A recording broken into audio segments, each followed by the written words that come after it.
Gusto tayo magsukat. Yes! Ngayon kikita tayo. Kaya bibili tayo ng cellphone. Ngayon, mag-upgrade tayo ng cellphone kasi yung pinambablog natin medyo ano na, old model na. Kaya titingin tayo dito ng ano ng bago. Siyempre doon tayo sa Oppo. Asawa Kasi niya. kasi ano natin yun. Subok na natin yan. Tibay. Oppo.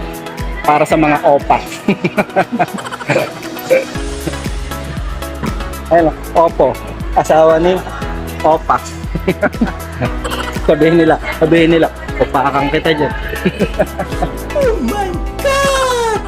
Ayan mga kayapal, at nakapili na nga tayo dyan ng ating cellphone. Maraming salamat sa nag-sponsor sa atin at sa Oppo. Maraming salamat sa inyong mga legit na cellphone na subok na matibay, maganda at nag-upgrade palagi.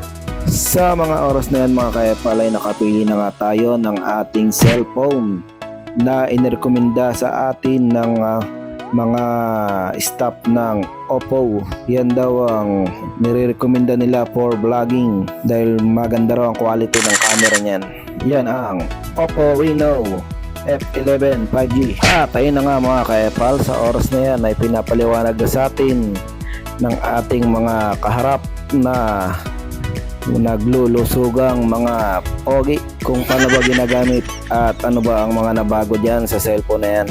At hanggang sa mga oras nga na yan mga kayapal ay nagpapaliwanag pa rin sila tungkol sa cellphone na napili ko. Pwede na! Bakit parang mga nag-aantay sila ng bumukbamin?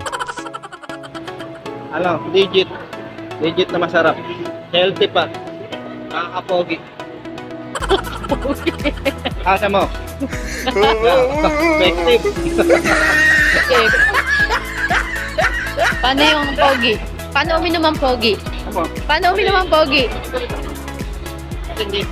Yung asim niya, sakto lang, hindi siya nakakapangit. Kasi di ba may asim na nakakapangit? Ito nakakapogi. Oh. Lemon, SM only. All about lemon. All about lemon.